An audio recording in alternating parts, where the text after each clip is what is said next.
Thanks for your patience. I think we have our audio and video working now. So thanks again for joining, and I'm going to turn it over to Becca and Vitaliy. Hi everyone, my name is Vitaliy Darovskikh.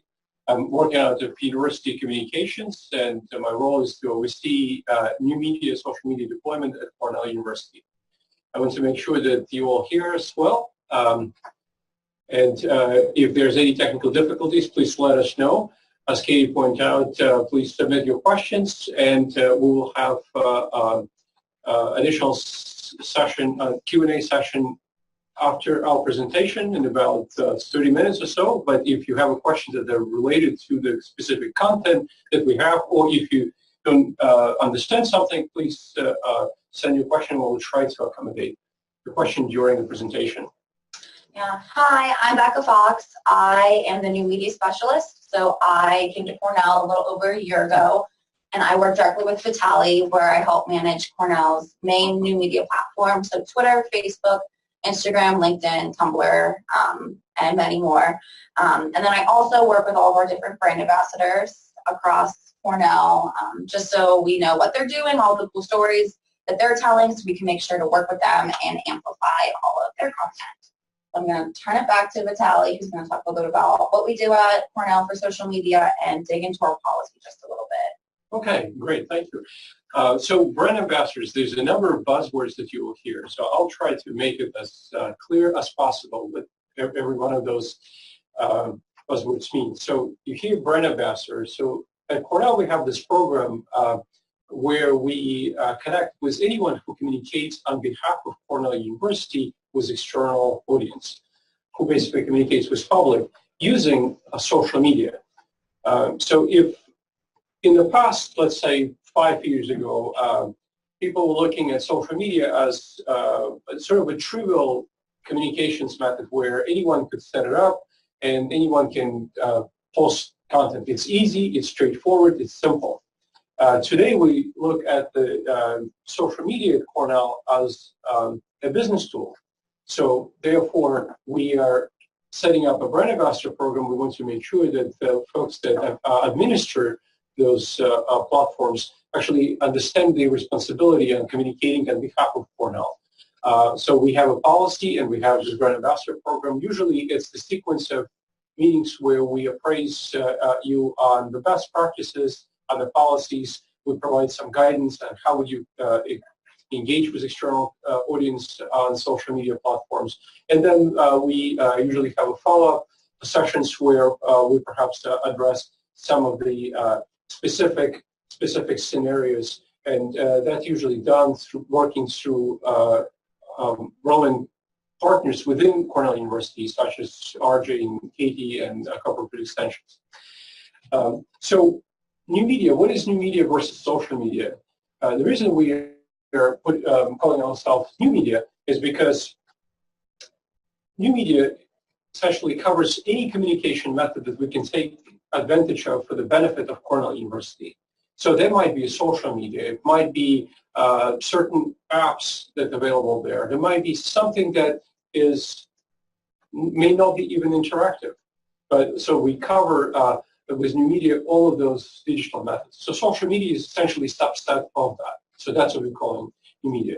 The chief difference between new media and, let's say, traditional media is that in new media, we tend to know who the people are. If in traditional media, and we have a media relations office at Cornell, also working at our colleagues out of what they call, if their primary purpose is to elevate Cornell in the news by demonstrating expertise on certain topics and work with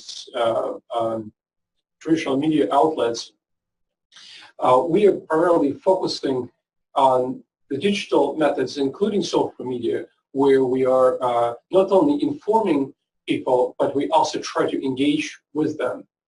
So, but at the end of the day, you can call it new media, you can call social media. It's all about communications. And communications, you see a slide, we break it down into 4 simple areas. It's the right content to the right people at the right time for the right reasons. So very little actually changed over the course of thousands of years. I usually mention the example, if you go in south of France and you go in the caves and you see somebody draw a bison on a wall, that somebody was communicating something to someone, right? So regardless what it's called, regardless what the buzzword of the day is, it's basically getting the right content to the right people at the right time for the right reasons. And we can dive into those specific pieces later in our presentation when we talk about the best practices if we have time. So what does a new media, next slide, please. So what does the new media looks like at Cornell? So there are a lot of charts that we deploy at Cornell. We try to be as clear as possible. In fact, anything we do, it focuses on three areas. It's audience, clarity, and purpose. So audience, since we're communicating right content to right people, we need to understand what is our audience, who are we communicating to? What you see on the screen is a typical business model. It's a 9-block model that basically divides what are we doing, why are we doing, and what are we getting out of it. That's something that we use as the roadmap when we structure our activity. So audience, clarity, and purpose. So we have our audience, and Cornell, we break it down into about 24 categories. There's a primary audience and a secondary audience. For instance, we look at students. There's 4 distinct categories. There are prospective students, there are current students, there are international students, there are graduate students. There's a current faculty, emeritus faculty, and so forth. It's really important to understand who you're communicating. So in your case, you might have a local community, you might have people in New York State, and so on and so forth.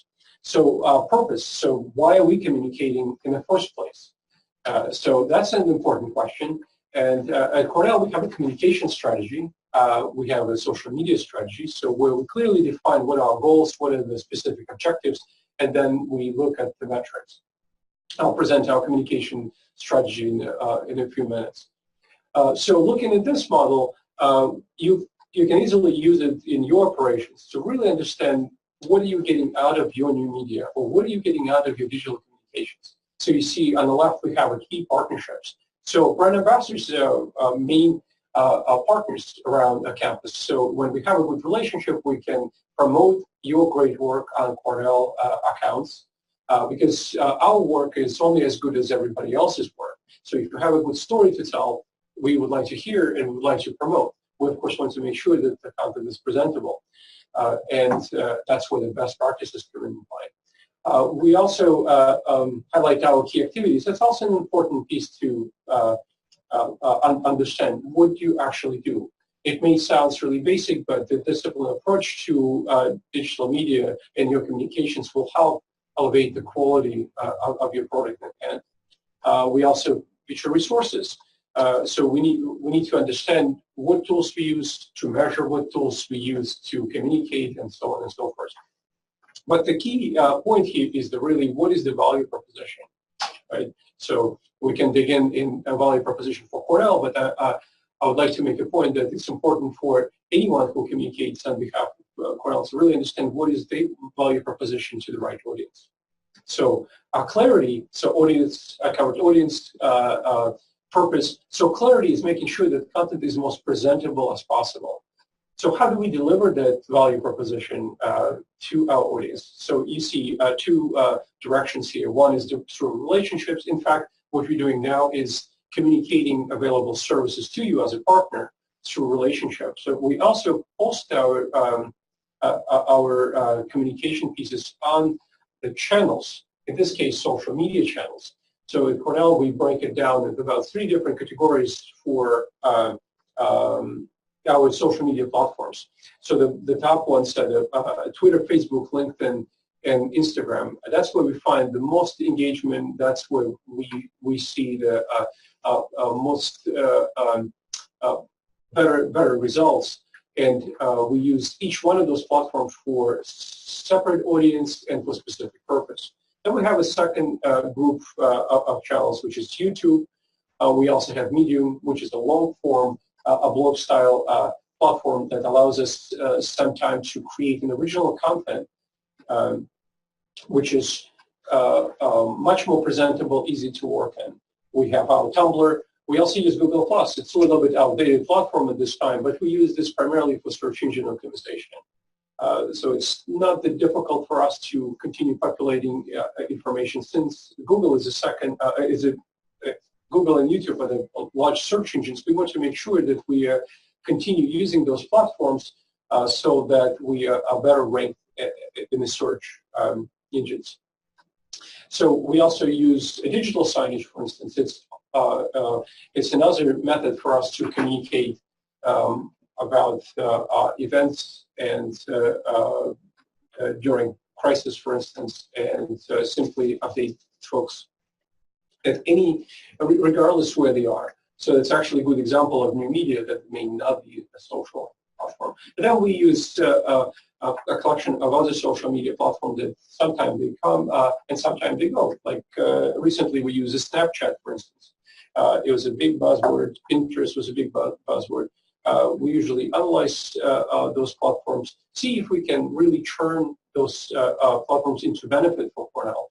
And recently, after depth analysis, we found that we can put our energy towards Instagram stories, for instance, and have a better engagement because we can measure, because the audience is much closer integrated. So when we're doing those type of things, we also can provide you with some guidance on what our findings were and why would you use one platform versus another. So the nuts and bolts of it, the platforms is one conversation. The main conversation, of course, where we'd like to be is really what are we communicating, making sure that all the communications are connected with the communication strategy. So that's our next slide. So what you see here is the formally documented Cornell University social media strategy. So why is this important?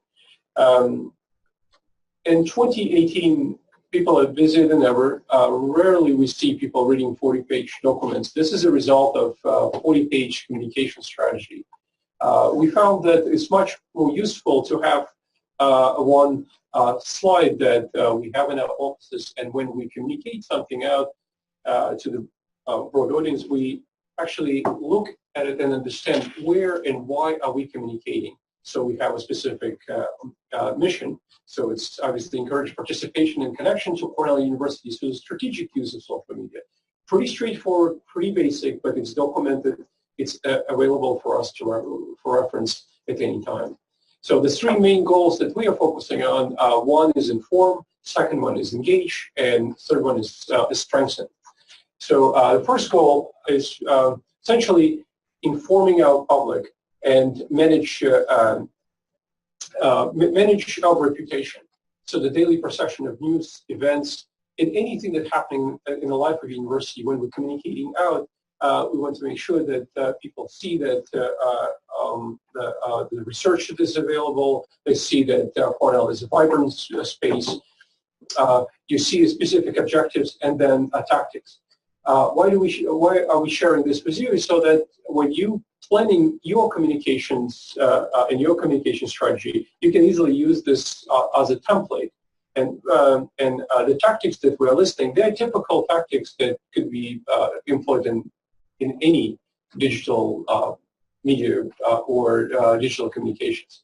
You also notice that we have metrics. They're really an important piece of the strategy, and you notice that our goals are actually connected to those KPIs. KPIs is basically key performance indicators. How do we know we are succeeding? If we have a goal of informing a broad audience of about 24 categories, how do we know we're succeeding? So obviously, we can measure social media, as I mentioned previously, and it's interactive. So in traditional media, you can only assess how your message propagated. In social media, you can actually measure not only individual posts, but a campaign and overall message propagation. So that's our first goal, inform. The second one is engage. So why communicate out and not engage with an audience? Because it's an interactive platform, it allows us to see who are the partners. What is the audience saying? We receive immediate feedback on how pieces are received.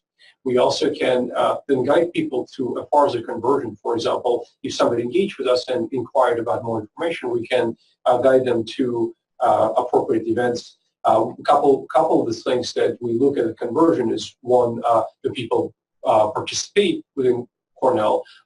There's also alumni affairs looking specifically at the donations to Cornell, and they develop those relationships farther. The third goal that we have is essentially strengthening social media deployment at Cornell. What we're doing now is appraising you on what are the best tools we have, how are we running social media at Cornell, and we also measure some of that engagement with the brand ambassadors, so that we can further develop communication strategy and then focus on the touch points that are important for you. So at Cornell, we, as I mentioned before, we promote your work. And if you have something interesting that's happening in your area, the way we promote is, in fact, work with the communications department, in this case for corporate extension, with RJ and Katie, as I mentioned before. But when we understand who the people running those social media platforms and for what reasons, it allows us to better and more effective than promote them on Cornell channels. So I will run quickly through the next, through our policy. Next slide. Okay. So you've seen our business model, you've seen our communication strategy. You're welcome to embrace those areas as you're planning your communications. But one really helpful tool that we have is social media accounts policy, which is policy 416. There are a number of policies that I think help understand how to structure your communications. For instance, there's a policy for how would you manage branding. Policy 416 specifically focuses on establishing an account. So when we're talking about brand ambassador and relationship, the key question here is, what is official presence and what is not? So while we run, I mentioned we have 3 tiers of accounts with about 1 million followers, creating about 168 million impressions a year on behalf of Cornell. This is only from official accounts that we control or manage, rather. So we then have about 100 accounts that are representing different colleges and units. But then we have many accounts that maybe have official capacity of being an official social media account on behalf of Cornell University, but that account may not be presentable. So what we try to do with the policy is to demonstrate you, to show you what does it take to be an official account, if you will. If we know who runs the specific account and we appraise you on the best practices, then we add your account. It could be Twitter, it could be Instagram, it could be a Facebook account. We add to our lists, and then we follow, and then we're establishing digital relationships, sort of mimicking the physical relationship that exists at Cornell. So it's difficult, I think, to run policy presentation for people. It's not exactly the most exciting content, but I will focus only on a few important pieces. And you're welcome to read this at your leisure, and let us know if you have any questions. This one? Yeah. So first of all, our contact information is available at the policy. So if you have any questions, that's actually a really good place to start. Policy recognizes the use of social media as a business tool, and that's important, really, understanding. There are contacts available to you for reference. Policy also talks about house rules. What is house rules? It's another buzzword, if you will. Every Facebook page, if it's an official account, should have a house rules, which is a description or a terms of how we run our communities at Cornell, which works in tandem with the terms and conditions for individual platform. For example, Facebook, right? So here's the house rules. It describes what is appropriate and what is not appropriate. You will see that the university does not permit social media messages that sell products or promote commercial, political, other ventures. Well, That's a really important important point, because those are the typical questions. You might be working in with some vendor that you have a legitimate relationship, and policy basically suggests we don't permit social media messages that sell products or promote commercial, political, as ventures. However, there might be cases where you have a legitimate partnership where we can help guide you through those type of questions. And just because it's in the policy and social media rules, that does not mean that we completely not highlighting our relationships with our partners around the state. Another important piece that we have, oh, by the way, those house rules, if you have a Facebook page, we recommend to use that language, the house rules, copying and pasting it in the general information in your about section on your Facebook page. So I'm skipping a little bit, but so brand center, we also have a brand center. Policy suggests that we have a brand center that provides guidance on how would you position yourself in social media. There's some good examples, but this is just the beginning of a conversation. Ideally, we would like to actually work with your specific unit or presence so that we can be most conducive interpreting some of those brand center guidelines. They are pretty broad, and sometimes specific feedback might be more useful. So just align with this one. Yeah, just a minute. Next slide, please. All right, so that's our policy 410, a really important one, recently updated. Please, if you find yourself being excited about policy 416, please also spend some time looking through the policy 410. And if you have any questions, reach out. We'll be able to walk you through it. Okay. Maybe one more slide. Next one is this one. Okay, so a couple more things that I want to mention and policy before we move to the best practices. So we mentioned brand ambassador, we mentioned policy 410, the brand center. Another important section is the responsibilities for account administrator. So if you're running a social media account on behalf of Cornell Corporate Extension, that's a good area to understand what are your responsibilities. And the last piece I want to mention is the provisioning procedure.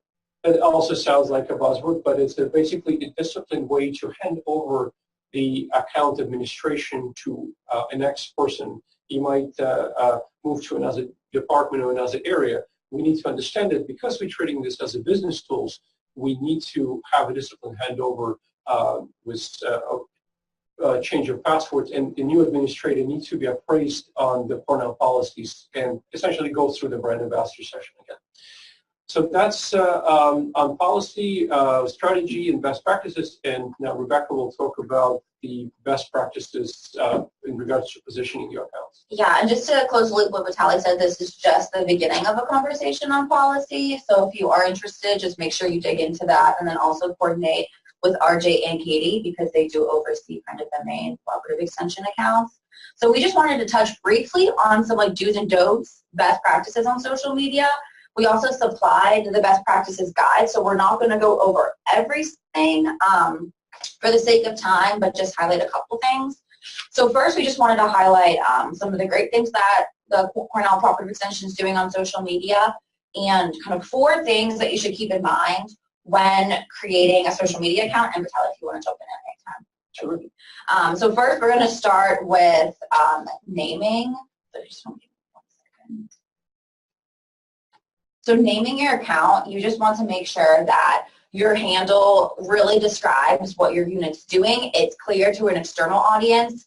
It's connected to Cornell. So here we have CCE Cornell, and then the name's Cornell Cooperative Extension. So again, pretty simple, but for anyone that's searching it on Twitter, Facebook, or Instagram, they need to know how your unit is situated within Cornell Cooperative Extension and within Cornell itself.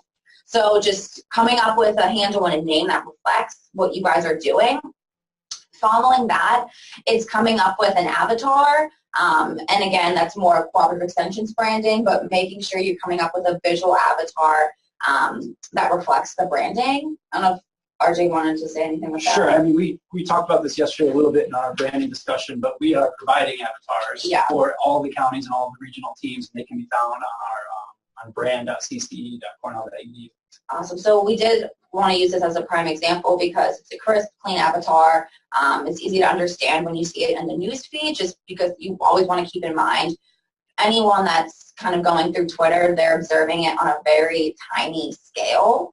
So you just want to make sure you can understand it. To finish off positioning, you just want to make sure we have a clear, expressive, high-quality cover photo. So try finding one visual photo that expresses what you guys do, because a lot of the time it is the first thing someone sees when they go onto your account. So try to choose one photo instead of choosing a collage of multiple ones. You really kind of want it to be the most presentable. I don't know if Vitaliy has anything you want to add. So we call this a visual vocabulary. So it would be great to have an image that expresses a corporate extension and perhaps your county. What is special? What is unique about your particular county? Having a visual vocabulary of maybe 4 or 5 images that are consistent with your website, consistent in other social media platforms. I think that's really, really important. Putting people, putting topics, and demonstrating your expertise. Or if you think about business model that I mentioned before, what is the value proposition? Is the image clearly articulates your value proposition. As you know, folks today have less time to consume information, and 90% of information we receive in process is visual. And we process 60,000 times faster visual information. So it's more important than ever to have a visually expressive, high-quality images.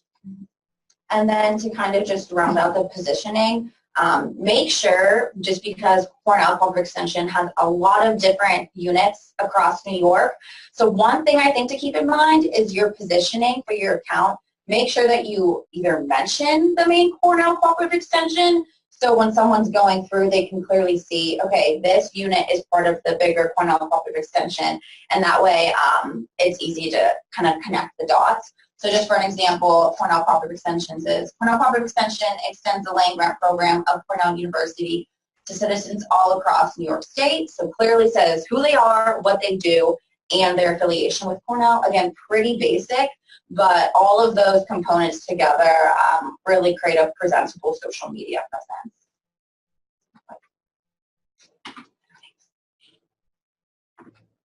And then we did want to showcase one example that we think does really well. So is this kind of the branding example that you sent? So the Capital Region does really well with their positioning. They have an expressive cover photo. The way that their avatar is positioned is appropriate. So one thing to keep in mind on Twitter is just make sure that your avatar is fitted properly, so it doesn't cut off CCE, what region you are, just minor things, but it can really make a difference. And then you can clearly see in the positioning who they are and how they're related to Cornell Corporate Extension. And then it has their link to their website that is the most up to date. And I can also add that one of the brand elements we have is obviously Cornell red color. So in digital media, it expresses B31, B1B. And that specific color is available to you in a brand site. And in the print, it's PMS 187. So that's another way to make the connection and demonstrate that relationship back to Cornell. All right, can you go to a couple more slides to just the components of a post, and then we'll just open it up for questions. One more. Maybe one more. All right, just so to finish up the presentation, and then we'll open the floor for questions, we just like to provide the anatomy of a post. So a couple things to keep in mind when you're creating a post, and this is just an example from Twitter, but you can use all of these guidelines for Facebook, Instagram, whatever new media platform is going to come in the future, because it's still basic communications. So first, you just want to make sure, you just give me 1 second. Don't move it. There we go. You want to inform, so provide a brief, informative text description. Sometimes text from headlines work best. You just want to make sure that who's ever reading it, whether it's someone from New York, someone out of New York, someone, if you have an international audience, they understand exactly what you're talking about and that it's interesting. So we chose this one from Cornell Research, and it's Kirsten Peterson at Cornell Engineering is working to create hashtag robots of the future that behave like swarms of termites or bees, and then you add the link. So you keep that description really easy to understand, and then in addition to the positioning, you want to make sure that you're mentioning the appropriate accounts. So for you, it might be appropriate to mention the main cooperative extension, one, so RJ and their team gets notification, but that it's also just kind of you're partnering with them, and so your audience knows, you know, who exactly you are. And then within that, you want to make sure that you're using the most appropriate hashtags. So probably maybe choose one or two. Make sure that you're not making up hashtags because you want to be part of a conversation that's already happening on social media. So don't make anything up and try not to use really broad ones. So for here, Cornell Research used robots because that's the trending topic, and it puts them right in the conversation. Maybe for this one it'd be like New York State, agriculture, whatever are the leading hashtags, but just make sure that if you can pick one or two, you're picking the most relevant ones. And then lastly, just make sure you're supplying the most relevant link. It's not broken. And then in addition to supplying a good quality image. So make sure it's the largest file available, no tiny images in case you're browsing on your desktop or your mobile phone or your iPad. I don't know if Vitaliy wanted to add anything else, but just the components of a post. Yeah, it's also being relevant. So Rebecca mentioned hashtags. So you operate in different counties. You know what your value proposition is. Understanding what do the conversations look like in your area. That's really important. Often it's not really creating a new tag. It's really understand the conversation and link to that conversation. You might find that you're best positioned to, in fact, start and carry out some of those conversations. So having a kind of basic due diligence is really important. Yeah. So do you want to open it up for questions? One more. Okay. So Katie, do you have access to the questions? Yeah. So there were a few as you went throughout that I kind of answered. One of which was if the graphics in your presentation were available, and they are. The slides are available at the Moodle course page where you logged in today. You can go there to access the slides and a couple of handouts, best practices, and the policy handout. And then, so the first question, this came in when you were talking about brand ambassadors. So it says, are you saying that we can only set up a Facebook page for a program at Cornell after we've met with your team? That's the first. Well, in fact, it's not really our team. It's really establishing relationship with Cornell covered extensions at Cornell. That's where the beginning of the conversation. We can come in and help you best position, but only in concert with our colleague at covered extensions. So in this case would be RJ and Katie to really start a conversation and understand what is the purpose, who is the audience, what is their clarity. We sometimes running across situations what we call information cemeteries, where somebody has a great idea, somebody establishes a presence on social media, and then they find 2 months into it that they either cannot maintain or they change relationship with organization, and then you have a presence which essentially becomes an information cemetery. It's difficult for us then to try to close some of those spaces, because please understand that social media is executed on external platforms. Those are publicly traded companies, Facebook, Twitter, Instagram. They don't really belong to Cornell.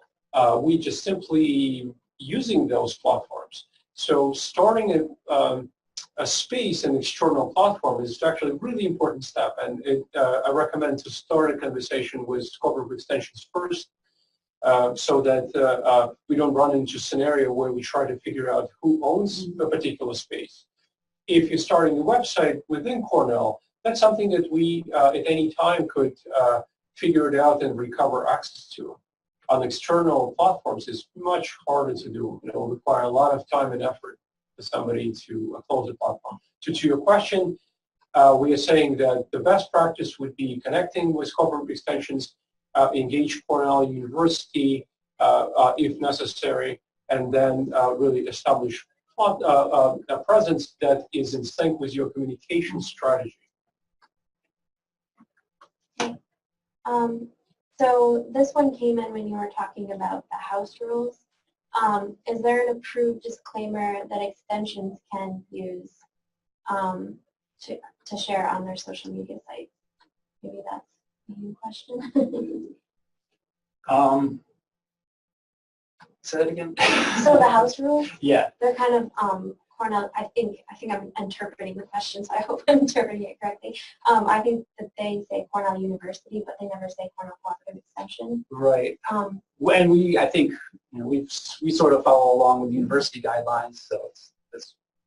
So I think in summary, you can use the university one. Yeah, you can use the university one. We can certainly adapt one specifically for Cornell Cooperative Extension, but because we're really communicating on behalf of Cornell, it's perfectly appropriate to put that disclaimer, as you mentioned, of the house rule in your general, in your about section, because there's a question, if there are questions, there's a contact link that links to social media at Cornell University. If somebody, for whatever reason, would be banned from your space, based on those guidelines, and somebody has a question, they can certainly address with University Communications. Essentially, you're protected by greater powers. Yeah. Yeah, and so a lot of our partners will just, if they have a Facebook account, they'll just go copy the house rules from ours and just put it on there. So it's, yeah, that's what RJ did. So it's the same language and it's kind of all consistent. Because at the end of the day, we really would like to focus for people communicating and not really focus too much on the nuts and bolts of it. We want to provide the best practices so that all your effort goes towards communicating and less of a, managing legal aspects of it. All right, the next question is, are there any important differences between CCE and Cornell communication practices that we should be aware of? I know we kind of just touched on that, but the second part of the question is, I know our recent rebranding made a clear distinction between CCE and Cornell branding. So if it's okay, I'll address the second part of that question first. I think that's referring to the changes in branding that everyone, not just CCE, went through. And the distinction wasn't necessarily a distinction, but it kind of separated academic from non-academic. So CCE is considered non-academic. So it wasn't necessarily, well, actually wasn't at all creating a distinction between CCE and Cornell branding. So that's to address the second part of the question. But then for the first part, if there's any communication practices that are different between CCE and Cornell. No, I think like we work, like you guys are our partners, but then like for specific like communication strategies of cooperative extension, that's why we like anyone that wants to create an account to connect with you first, because like you guys are the experts, so you know what content's gonna look like, what your strategy is, and then we come in to help out. So I don't see any. Yeah, and also if you aren't part of the communicators listserv group, I would encourage you to contact RJ and I and ask to be part of that, and then that can add you to the conversation about communication, where we'll be discussing things like social media strategy in the upcoming months. All right. Next question, is it okay to have multiple pages? For example, one Erie County Eat Smart New York, Erie County 4-H, and CCE Erie, or does it make sense to have one for all of them? Well, that's a fantastic question. I would recommend focusing on the quality and the quantity in any, in pretty much in any situation. Can you effectively manage 3 spaces? Well, the main question is, can you build an affinity on those 3 really specific topics? You might find that you're much more efficient and effective to have one community page where people connect with you on the multiple topics. So you don't want to be in a situation where struggling finding content to populate those spaces. It's administrative overhead. So my recommendation is focusing on the quality and the quantity. If you can consolidate and have one vibrant space, that would definitely be better than multiple spaces. Even the topics may be related. That's why you have a communication strategy where you can simply create a subset of topics and different threats that you can engage. But at the end of the day, we do try to connect and be as conducive and as useful to population of New York. So I think establishing vibrant community. For example, a typical number that we recommend for is about 2,500 people, followers rather. And follower on Facebook basically mean we're willing, able, and happy to receive unsolicited communications from your organization. So if you have 3 pages that each one of them have only a couple hundred followers, that's a good time to think about how to consolidate. The next 2 questions I think are more towards me and RJ. Can we explore different avatars, such as a state icon that has a star in the location of the association? Yeah, so there's a couple questions about that. Mona? I'd say absolutely. I mean, we're not going to tell you that you can't do that. In putting together the templates, we heard that there was a need for alternatives to those who are using the seal as their avatar, which is pretty much the biggest no-no. And we needed to get away from that quickly and provide solutions for doing so. As far as creating and adopting something different from what we suggest or provide, I mean, it's perfectly fine as long as it clearly kind of conveys who you are. Great.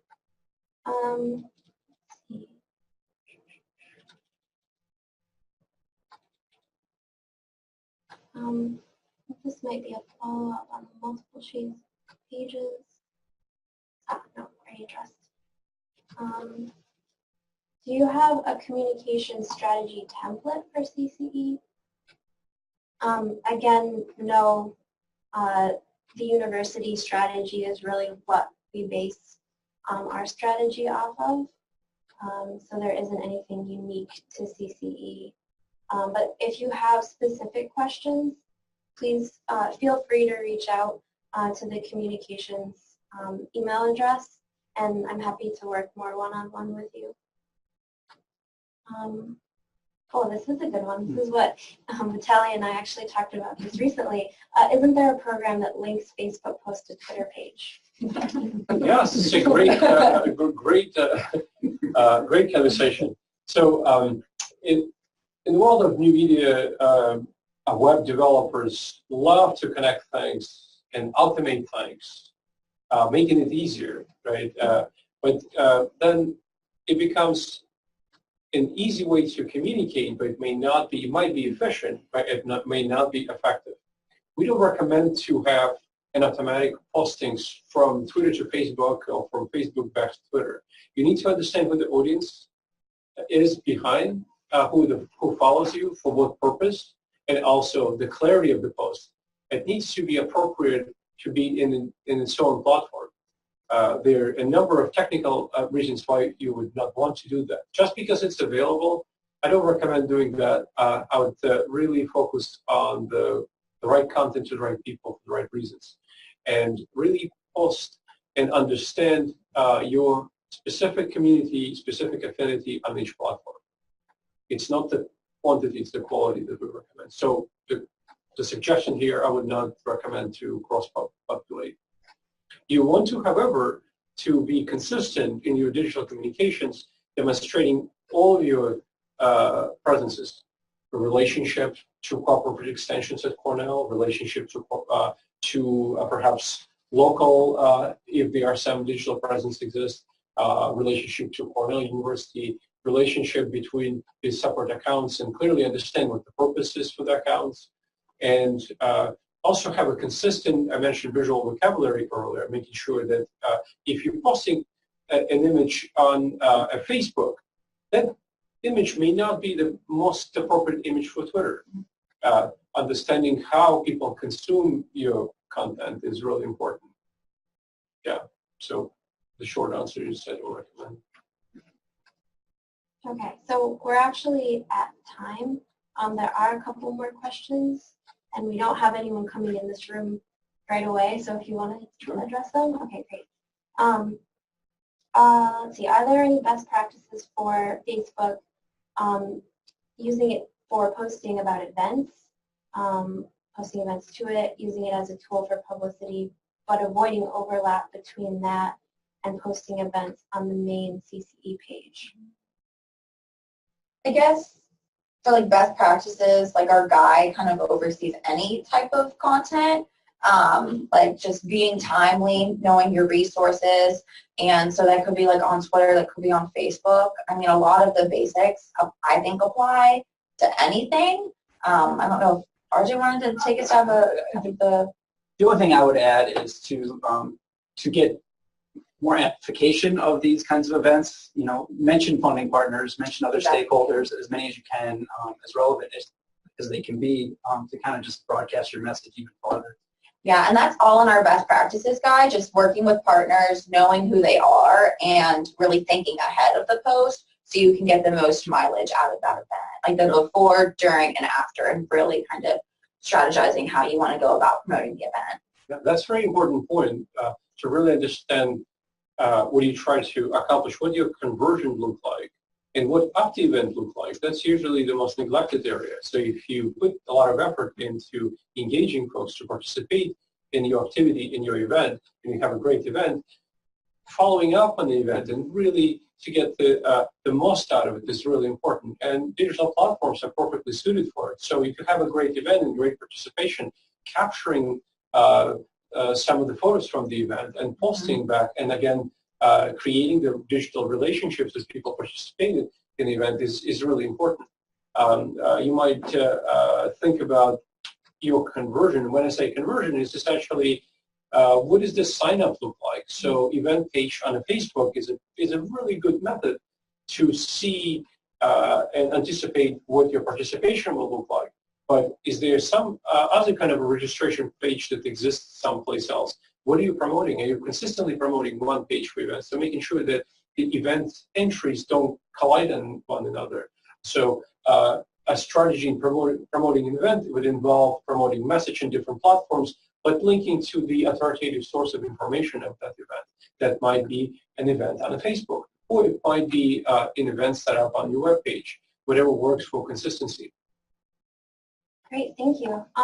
So I think we'll cut it there. I did just put in the chat box the CCE Communications email address if you have questions for RJ and I, and then also the social media university email address if you have questions for Becca and Vitaliy. So thank you so much for talking with us today.